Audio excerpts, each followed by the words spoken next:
Alright y'all, welcome back to the channel and to some more buckshot patterning, and today we've got a combo that one of you guys requested to see, and I definitely think it's going to be a pretty interesting one that could give us some really nice performance. We've seen some pretty nice patterns with this particular size of buckshot through this setup before, but we haven't tried these particular shells, but they have also been some relatively decent performers, so I'm definitely excited to see what we can get from this combo. But as for the shells I brought out here today, I got out some more of these, the Federal copper plated buckshot loads, but these ones are the 12 gauge, 3-inch, 41 pellet load of 4 buck, moving about 1100 feet per second. And we've done several tests with these 41 pellet 4 buck copper plated shells with several pretty decent looking patterns. So we know the shells can be good performers, but I guess the question is, what can they do through today's setup and choke combo? And as for that combination today, I brought out my Mossberg 835 Ulti-Mag, but we have this choke in the gun, which is the stock extra full choke. Technically, Mossberg calls it the turkey full because this is the stock turkey choke that came with this shotgun. However, it is a 710 constriction, and if you don't know, the Mossberg 835 is an overboard shotgun to a 10 gauge bore size, so that 710 is your standard extra full constriction based on the bore size. And we've seen a number of really good performances from this choke in this shotgun with similar buckshot loadings before, so we'll see what it can do with the 41 pellet copper plated loads today. But as for today's test, everything is set up the same as usual. I've got the big sheet of paper at 40 yards, I've got the chronograph so we can get our velocity, and I've got the templates that we can lay up over our results when we go down and look at those as well. So let's head over here and take our shot and see just how well the Federal copper plated 41 pellet 4 buck shells can perform through this extra full choke in the 835. There's a real potential we see a really nice pattern, but we don't know what's going to happen until we try it. So let's take our shot and see what it gives us.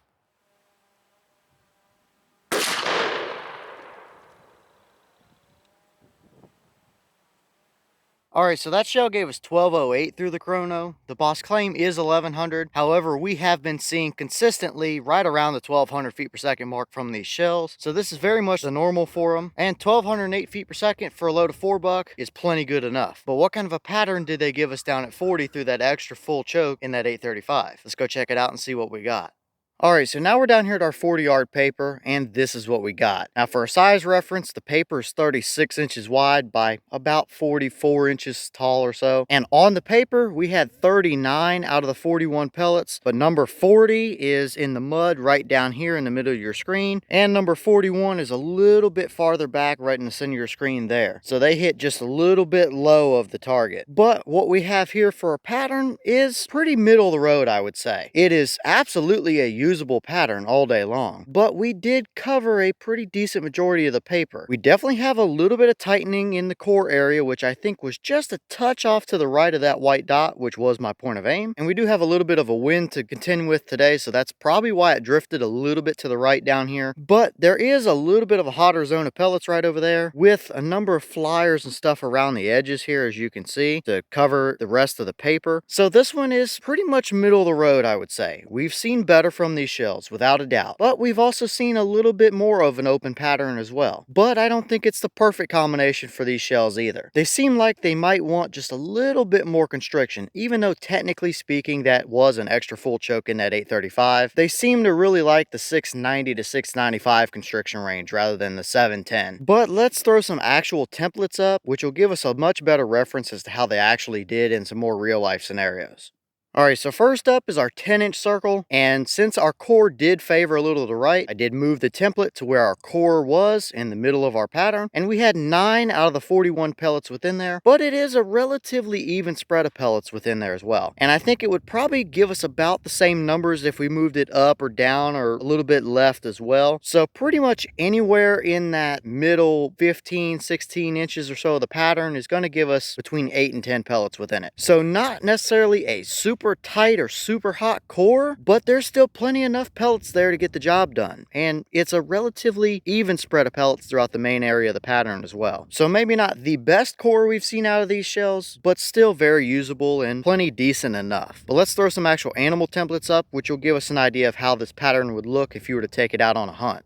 All right, so here's our deer template. And yeah, I know not everybody likes to use 4-buck for deer, but they are more than capable of getting the job done out to 40 to 50 yards or so if you wanted to use them. And there's plenty of people that do use them. So this is what our pattern would have looked like. And yeah, you would have absolutely had a dead deer there. No question about it. But you can definitely see where it's a little bit more of a broad spread of pellets. You're going to have some in the shoulder. You're going to have some in the back strap, some in the neck, a couple back a little bit farther towards the gut area. So definitely not the tightest, hottest pattern, but still more than good enough for a 40-yard deer hunt. And really, since it is a little bit more of a broad pattern like that, it would be a pretty decent load for somebody that might be doing a deer drive or something like that in some thicker stuff, where they're going to be taking 20 to 40-yard shots in that range on a jogging or running deer and might want a little bit more leeway to work with. That pattern right there wouldn't be a terrible option for that at all. So now let's swap over to the hog template, which will give us a little bit better of an idea of how this pattern looks on a little bit smaller of an animal as well.